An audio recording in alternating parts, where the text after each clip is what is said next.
안녕하세요. 강남역 1번 출구 1분 거리 김종률 아카데미 원장 김종률입니다. 저 살 좀 빠진 것 같습니까? 화면이 좀 여백이 좀 있고 그런가요? 네. 지금 우리 직원이 채팅장님께서 카메라 온을 누르면서 살 빠진 것 같다고 좀 농담을 해가지고 웃으면서 시작을 했습니다. 오늘은 카페에 들어온 질문에 대한 답변하고요. 그리고 그 전에 제가 진행 중인 물건에 대해서 스타벅스 진행 중인 물건에 대해서 이야기를 너무 대충 한 것 같아서 그에 대해서 좀 보충적인 이야기 드리도록 하겠습니다. 왜 그러냐면 이 물건인데요. 이 서초구 방배동에 있는 물건을 낙찰받은 분이 혹시나 제가 하는 이야기를 듣게 된다면 굉장히 언짢을 것 같았습니다. 그분은 27억이나 되는 돈을 주고 이 부동산을 매입하셨는데 그에 대해서 마치 빈정되듯이 또는 잘 안 되기를 바라는 것처럼 이야기한 것 같아서 좀 더 다듬어서 이야기를 하겠습니다. 자, 근데 입지에 대한 이야기는 대강 했습니다. 그죠? 제가 뭐라고 말씀드렸던가요? 다시 잠깐만 보겠습니다. 자, 서울시 서초구 방배동에 있는 1층 상가 실평수 40평이 경매에 붙여졌습니다. 그리고 세입자는 스타벅스라는 커피 전문점이 있습니다. 라고 말씀을 드렸습니다. 그때 제가 대강 짧게 이야기했거든요. 여기 정도의 스타벅스는 매출이 그닥 좋을 것 같지가 않다. 그래서 스타벅스는 매출 대비 수수료를 내는 업종이니까 여기 같은 경우에 그렇게 월세를 많이 받을 수 있을 것 같지가 않다. 또 하나는 재계약 또 스타벅스 본부에서 재계약을 하려 할 때 그에 대해서도 좀 불확실한 면이 있다. 예, 그렇게 이야기를 했는데 그걸 조금 바로 잡아보겠습니다. 좀 더 긍정적으로 이야기한다는 것이 아니라 좀 더 디테일하게 말씀을 드려보겠습니다. 우선 스타벅스 매출에 대해서 한번 말씀드려볼까요? 얼마 팔까요? 제가 5천만 원이라고 이야기를 그때 대강 말씀드렸는데 5천만 원은 더 될 것 같습니다. 왜 그러냐면 스타벅스가 다시 이야기해볼게요. 일반적인 커피 전문점이다. 투썸플레이스라든지요. 투썸플레이스만 갖고 이야기해볼까요? 투썸플레이스라든지 파스쿠치라든지 그런 브랜드들 많이 있죠. 그죠?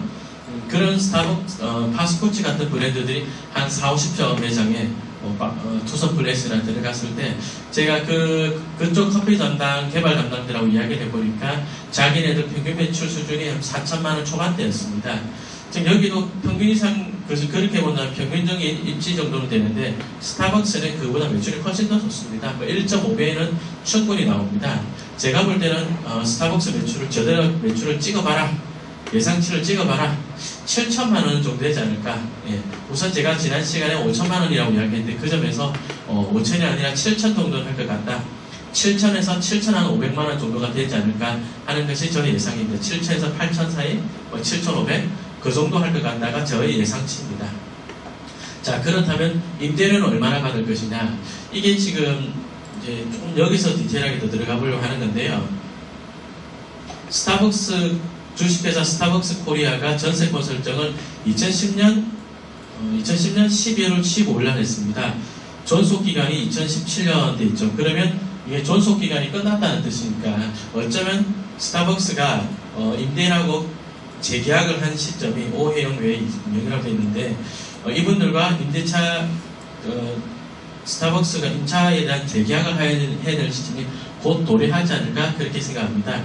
2010년 12월에 입점을 하였다면 이때 당시는 스타벅스가 임대료를 그때 당시로서는 최저임금 수준도 굉장히 낮았죠. 그죠? 그리고 스타벅스가 시장에 있었던 매출 수준은 그때나 지금이나 큰 차이가 없을 것입니다. 물론 그때보다는 지금 커피 시장이 좀 더 좋아졌다 생각할 수도 있을 것이고 더 대중화되었다 생각할 수도 있을 것이고 2010년도에는 스타벅스 커피를 굉장히 비싸다고 여겼지만 지금은 사람들이 그냥 스타벅스 커피 그냥 대중적으로 먹는 거다 그렇게 생각할 수도 있는 거고요. 또 한편으로는 커피 전문점이 경쟁점이 그만큼 더 많이 생겼기 때문에 좀 더 어려워지지 않았느냐 그런 생각도 할 수 있을 것 같은데요. 그러더라도 저는 매출은 7천에서 8천 사이가 아닐 것이냐 그렇게 생각하고 있습니다. 그러나 제가 하고 싶은 이야기는 제가 첫 시간에 스타벅스에 대해서 처음에 언급할 때 드린 이야기가 스타벅스는 보증금을 고정적으로 내고 보증금을 걸고 그리고 매출에 대해서 수수료로 지급한다고 말씀을 드렸습니다. 2010년도에 계약을 업체라 하면 뭐 저도 제 아는 지인 중에 스타벅스에 임대하고 있는 분이 계시니까 잘 알고 있습니다만은 스타벅스가 2010년도라면 수수료를 한 17%, 18%그 정도 지급했을 것입니다. 자, 그러면 뭐 7천만 원, 계산 편의상 7천만 원 잡아볼게요. 한 7,500 했으면 좋겠는데, 7천 잡고 수수료를 18%다. 그러면 7일은 7? 맞지? 잠깐만요. 7천에 18%다. 7일은 7. 그럼 1,260만 원 정도 되나요? 예, 1,200, 1,300 정도 수수료를 받을 것 같습니다. 보증금, 요 전세권 2억이니까 보증금 2억이겠죠. 그러면 지금까지 이 상가의 임대료가 보증금 200에 1억에 월세 얼마? 1,260이 맞는 것 같습니다. 그 정도 내고 있을 것 같습니다. 자, 그러나 주의해야 될 사항 한 가지 있는 것이 이게 지금 이제 임대차 만기가 도래를 한다는 것이죠. 그렇다면 스타벅스 코리아에서도 여기 재계약 담당이 분명히 있을 것인데 재계약 담당이 지금은 우리가 그 종전의 수수료대로 드릴 수가 없습니다. 인접한 그 시장 상가의 임대료 수준도 현저히 낮는 데다가 그리고 인건비 구조, 인건비 같은 것들이 많이 올랐기 때문에 그 수수료를 드릴 수 없습니다. 라고 나올 가능성이 크다는 거죠. 그래서 지금 재계약하는 스타벅스는 다시요. 지금 새로 오픈하는 스타벅스는 월세를 거의 수수료를 한 13% 이렇게 계약을 하고 있습니다. 그래서 13%까지는 아니더라도 뭐 13에서 15 정도로는 충분히 떨어질 것 같거든요. 그렇게 된다면 좀 임대료는 많이 좀 그전에 받던 것보다는 종전에 받은 임대료보다는 떨어질 가능성이 크다. 재계약을 안 하게 될 가능성도 좀 있지 않나. 거기까지가 저의 의견이었습니다. 제가 좀 더 디테일하지 못하게 말씀드린 점 사과드리면서 이렇게 정정하여 말씀을 드리겠습니다. 자, 그리고 카페에 올라온 질문에 대한 답변을 포괄적으로 드리도록 하겠습니다. 자, 상가 투자는 1층뿐이다라고 생각하는 일인입니다. 돈이 문제죠. 임대료도 문제고요. 최근의 행인으로 가게들을 쭉 관찰하는데요. 3층 이상은 시선이 잘 안 간다는 생각입니다. 3층 이상은 동일하다고 봐도 될까요? 아울러 층별 업종은 정리된 걸 본 적이 없는데 의견 여쭙습니다. 예, 러너13님 질문 주셔서 대단히 감사합니다. 상가, 층별로 어떤 상가를 이제 투자를 해야 될 것이냐 한번 이야기 해보도록 하겠습니다. 1층 상가가 더 좋다. 맞는 이야기인데요. 근데 1층 상가가 좋다는 것은 임대의 안정성이 높기 때문에 그렇게 이야기를 하는 것인데 대신에 우리 투자를 하는 사람들이잖아요. 그죠? 그렇다면 안정성이라는 말을 뒤집으면 이면에는 어떤 뜻이 있냐면요. 수익률이 낮다는 뜻이 숨어 있습니다. 자, 안정적인 상가 투자 좋죠. 다시요. 수익률이 낮은 상가 투자 괜찮은가요? 왜? 안 좋죠. 그러니까 투자라는 것은 어느 정도 리스크를 테이킹해서 리스크를 핸들해서 투자를 한다라고 생각하시면 좋을 것 같습니다. 저는 개인적으로 1층 상가를 그렇게 투자하는 것은 선호하지 않습니다. 왜냐하면 안정적이라서. 다시요. 무슨 뜻이라고요? 수익률이 낮아서 저는 1층 상가를 별로 선호하지 않습니다. 1층 상가를 만약에 투자를 한다면 임대 수익률이 높을 걸 보고 하는 것이 아니라 매매해서 수익률이 높을 것이다. 뭐 그걸 보고 하지 않을까 하는 것이 저의 생각입니다. 수강생 낙찰 사례로 보면서 뭐 두 가지 사례를 보면서 이야기를 해보도록 하겠습니다.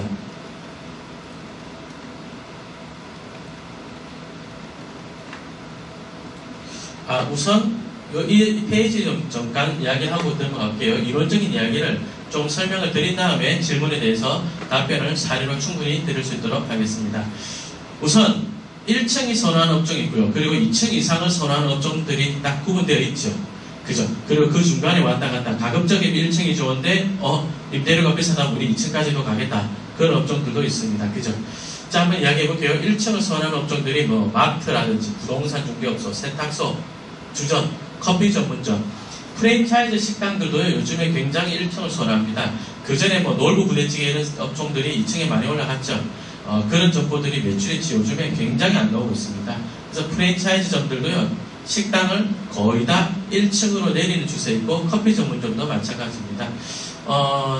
생각하기 나름인데요. 브랜드에 대한 어떤 그 고객들의 어떤 유행이 지나갔다 그렇게 생각할 수도 있는데 2층에 커피 전문점을 많이 냈던 설빙 같은 업체도 최근에는 매출이 굉장히 많이 줄고 있죠. 1층으로 들어간 업체들은 좀 괜찮다. 다시 그리고 뭐 식당이라든지 삼겹살집 같은 식당, 아이스크림 전문점 이런 것들이 대표적으로 1층을 선호하고요. 자, 포인트는 2층에 있습니다. 2층을 선호하는 업종, 병원 같은 거 1층 잘 안 들어갑니다. 그죠? 병원, 의원 같은 거. 사무실 마찬가지고 볼링장, 당구장 뭐 이런 뭐 생활체육시설이라 해야 되나요? 이런 것들. 뭐 그린생활시설 해가지고 뭐 들어가겠죠. 노래방, 만화방, PC방, 뭐 마사지 업소라든지 이런 것들은 전형적으로 2층 이상을 선호합니다.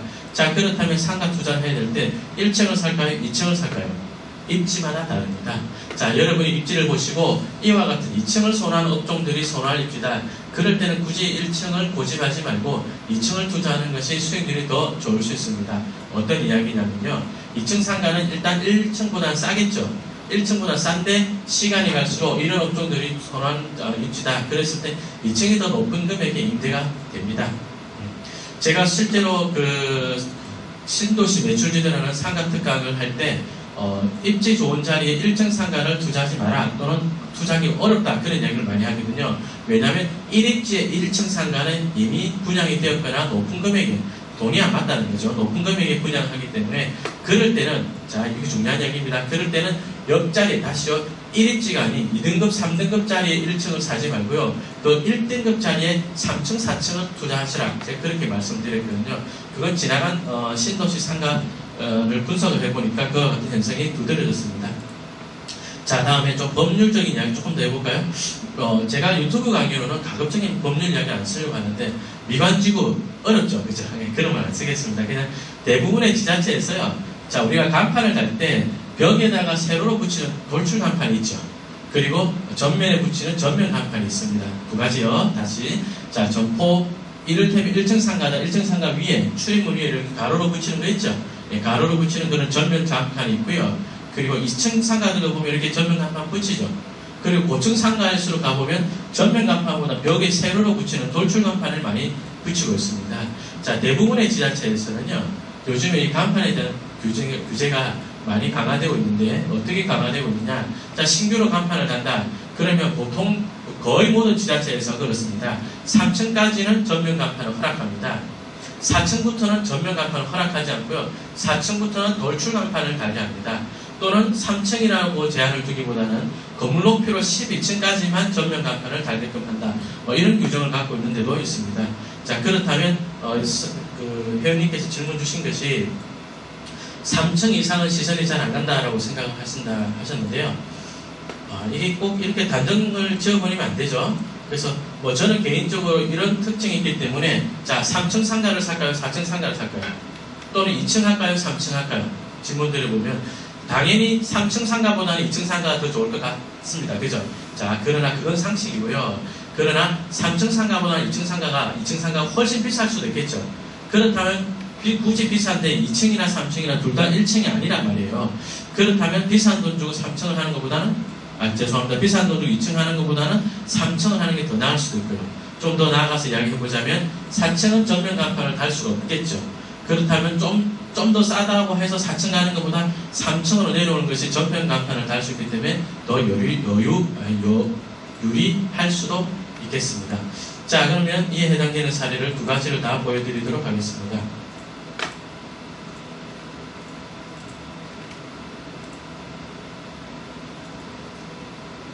우선 1층 낙찰 사례입니다. 이거 제 수강생이 입찰했다가 너무 높은 금액에 낙찰받았다고 생각하시고 저를 찾아와서 임대료를 얼마 다시 맞춰야 되겠느냐 그런 이야기를 많이 했던 상가인데요. 자, 1층 상가가 갖고 있는 장점은 뭐라고 그랬죠? 수익률이와 안정성이요. 안정성, 그죠? 안정성 메리트가 있는 상가입니다. 자, 마포구 양화로에 있는 15평짜리 상가를 제 수강생 원정태 선생님께서 낙찰을 받으셨는데 제 개인적으로 굉장히 좋아하는 수강생입니다. 오늘 이분의 생일입니다. 녹화 날짜 기준으로 오늘 생일이고요. 그러니까 아침에 그것 때문에 카카오톡도 잠시 했는데 굉장히 실력이 좋고 강의하는 제 입장에서도 굉장히 보람을 많이 느끼게 해주는 분입니다. 이 말고도 마트를 여러 개 낙찰을 받으셨습니다. 제가 마트 정보개발 담당 출신 아니겠습니까? 그죠? 제가 많은 도움을 드리고 했는데 정말 성과가 잘 나와서 굉장히 기쁩니다. 이분이 지금도 마트를 2개를 보유하고 계십니다. 지금 이 상가는 팔았거든요. 자, 볼게요. 보시면 여기 CU라는 편의점이 있습니다. 이 CU라는 편의점이 경매에 나왔고요. 위에 보시면 오피스텔 하나 있고 옆에 또 있죠. 그리고 합정역이라는 지하철 출구 바로 앞에 있습니다.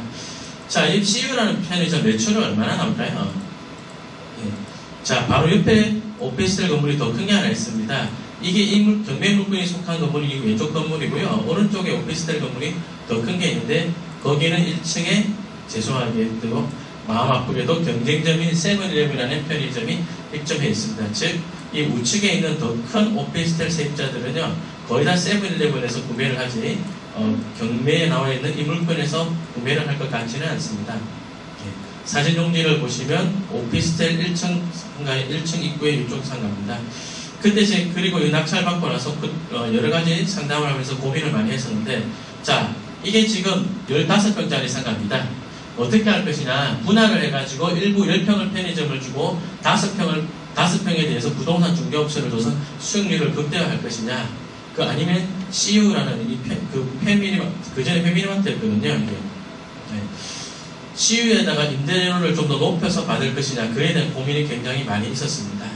제가 편의점 회사의 재계약 담당이었으니 얼마나 잘 알겠습니까?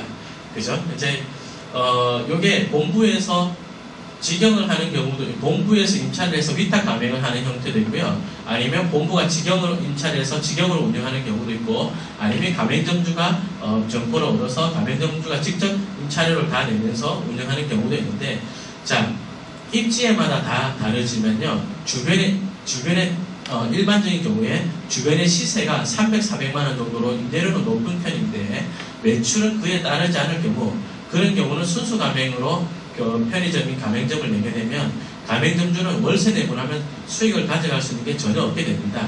그럴 때 절충 형태로 나타나는 가맹 형태가 뭐냐? 위탁 가맹입니다. 본부에서는 임차료를 다 부담을 하고 대신에 매출에서 영업에서 남은 이익을 본부가 좀 더 많이 가져가는 거죠. 좀 더 많이 가져가서 그걸로 월세 내고 본부 물류비 되고 본부 공통비 처리하고, 가맹점주는 좀 더 적은 수익을 가져가지만, 수익에 대해서 적은 포션을 가져가지만 대신에 임대료 부담 같은 것을 지지 않게 됩니다. 그래서 서로 위험이라든지요, 비용에 대한 부담을 나누어 가지고 하는 경우인데, 이 점포 같은 경우는 그런 자리로 적합했습니다. 아까 로드뷰로 보셨던 것처럼 옆에 있는 오른쪽에는 큰 오피스텔의 1층에 세븐일레븐이라는 편의점이 있기 때문에 그 세븐일레븐에서 오산을 넣기 때문에 매출은 그닥 높지는 않았을 겁니다. 제가 판단했을 때 한 150만원 정도, 하루 매출 150 정도 나오지 않았을까. 그렇다면 지금 현재 보증금이 5천에 295만원으로 신고되어 있는데 요 금액보다 인상할 수 있느냐? 인상할 수는 있습니다. 위탁 가맹 형태를 하더라도요, 요것보다 인상할 수는 있습니다. 제가 그때 그래서 낙찰받은 원 선생님하고 커피숍에서 나눴던 이야기가, 이 상가를 그 5천에 350까지 임대료를 올릴 수 있을 것 같습니다 라고 이야기했고요. 아니면 분할한다면 편의점에는 임대료가 좀 여기서 더 떨어지겠죠. 그리고 부동산 중개업소 하나 들어올 것 같은데, 자, 그렇게 되더라도 부동산 중개업소에서 받을 수 있는 임대료 수준도 그다음 높을 것 같지는 않다. 350만원, 다시요, 종전의 편의점 세입자인 그 본사와 협상을 통해서 5천에 350만원 이상이 된다면 본부랑 계약을 하고, 그렇지 않다면 분할하는 것도 그때 고려를 해보자라고 말씀을 드렸습니다.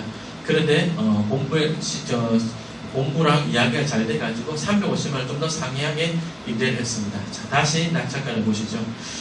마포구의 합정역 앞에 있는 1층 상가입니다. 그리고 CU라는 대기업이 임차로 들어가 있고, 임차 금액이 보증금 5천에 월세 370인가 380인가 그랬던 것 같거든요. 자, 그렇다면 5천에 자시요, 마포라는 지역에, 그리고 대로변의 바로 앞에 역세권에, 그리고 CU라는 대기업이 임차하고 있습니다. 안정적이면은 안정적인 면에서는 하나 책 잡힐 게 없습니다. 그죠? 손을 왜 잡지? 책 잡힐 게 없습니다. 거기다 1층 상가죠. 그래서 이 상가가 좀 더 낙찰받았을 때는 정말 이거 불허가를 내야 되느냐, 그렇게까지 말씀을 하셨는데요. 어쨌든 5천에 370, 380의 임대를 맞춰놓고 나서 매매를 할 때는 말하지 않겠습니다. 이분의 개인적인 거니까. 어쨌든 소득세도 무진장 많이 냈습니다. 그래서 좋은 금액의 매매를 했던 사례입니다. 자, 어떻습니까? 이와 같은 형태의 장점이 뭡니까? 1층 상가의 장점입니다. 수익률이 높나요? 아니죠. 안정적인 메리트가 있는 거죠. 안정적인 메리트가 있는 상가는요, 임대 수익을 높게 잡아가는 것이 아니라 상가를 어느 정도 수익률이 나오게끔 안정적인 상가 물건을 만들어서 매각해서 차익을 내는 형태로 하시는 것이 좋습니다. 꼭 다 그런 건 아니고요. 대표적인 케이스가 있는 상가다. 자, 그러면 3층 상가, 2층도 아니고 3층도 아니고 2층도 아니고 4층도 아니고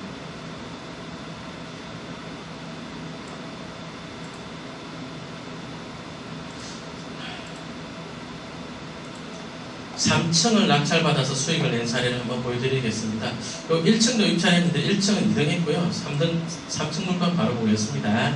인천시 원미구 중동의 구암 빌딩에 70평짜리 상가가 경매에 나왔는데요. 3억 4천에 감정한 상가를 신건에 3억 7,300만 원에 수강생이 낙찰받았습니다.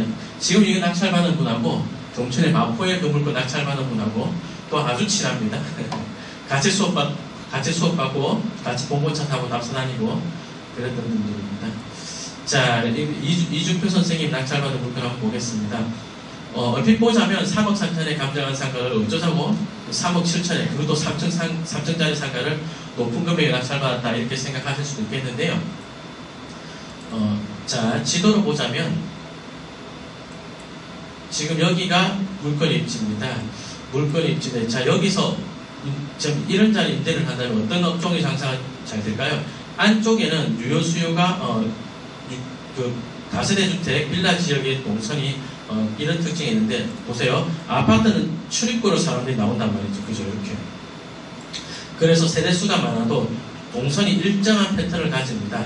그리고 아파트는 벽 쪽에 이런 데 상가가 없죠. 아파트 단지 내 상가와 인접한 근인 상가, 근인 단지 내 상가, 근인 상가, 프라자 상가들밖에 없는데, 이렇게 다세대나 빌라 밀집 지역은요, 빌라나 단독주택 밀집 지역은 동선이 다 흩어져 있습니다.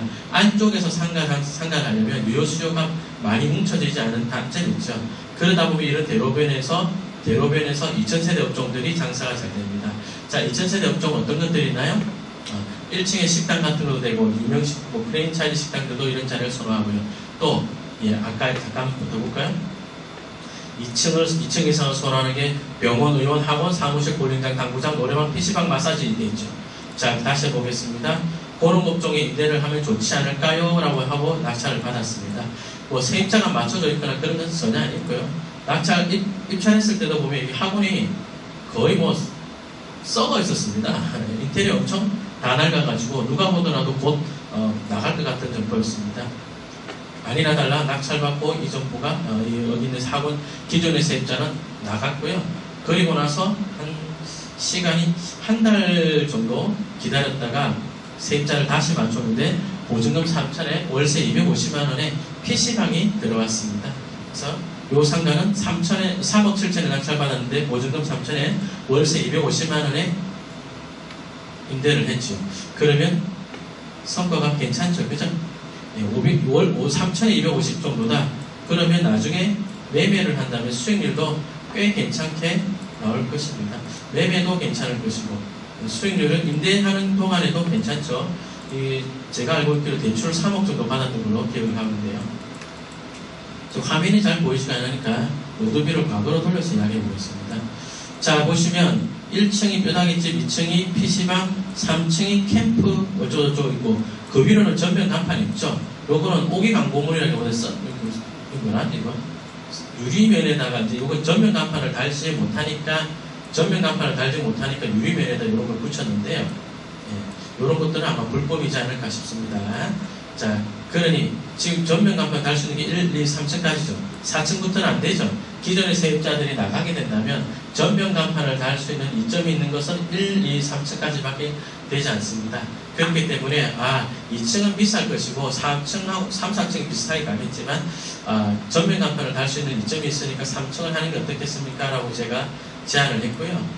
낙찰가를 한번 보겠습니다. 1층은 15억 4천에 70평에 70평 15억 4천이면 이것도 괜찮은 건데요. 다음 2층 상가 한번 보겠습니다. 2층의 낙찰이 6억 1,500만 원이죠. 똑같은 69평, 똑같은 70평인데 6억 1,500. 3층은 3억 7천. 금액이 뭐예요? 차이가 이렇게 많이 났나? 6억 1,500이고 2등은 오히려 4명이나 입찰했고 3등은 단독 입찰했고 3억 7천 훨씬 여유있게 입찰을 했네요. 네. 감정가도 5억 4천 3억 4천 2억 차이가 나는데 퍼센트를 치면 한 170% 3층 상가의 한 170% 정도의 2층 상가를 감정한 것 같고요. 낙찰가는 3억 7천대 6억 1,500이니까 계산이 잘 안 되는데요. 그래도 한 170%, 180% 차이 나게 낙찰받았다고 생각하고 있습니다. 어떻습니까? 자, 보시기에는 2층하고 3층 상가가 그렇게 높게 차이가 나야 되느냐? 저는 이렇게까지 크게 차이가 날 것 같지는 않습니다. 4층은 재밌네. 4층은 3억 5천에 낙찰됐습니다. 같은 면적인데. 다시요. 4층 전면 간판을 달 수 없는 4층을 3억 5천에 하는 것보다 2천만 원 더 주고 전면 간판을 달 수 있는 3층 상가를 3억 7천에 받는 게 더 낫지 않나요? 감정가는 4층이 3억 4천입니다. 3층은 3억 5천이었습니다. 이런 식으로 1층 상가라서 어떻다, 2층, 3층 상가라서 어떻다 단정 짓지 마시고요. 이러한 형태로 입지별로 상가의 특징을 파악하시고 투자를 하신다면 여러분들도 좋은 수익을 낼 수 있을 것 같습니다. 낙찰 사례가 제 것이 아니기 때문에 더 디테일한 이야기는 말씀드릴 수가 없었습니다. 그 점 양해 바라겠고요. 도움이 되셨다면 좋아요와 구독하기 꼭 한 번씩 눌러주십시오. 감사합니다.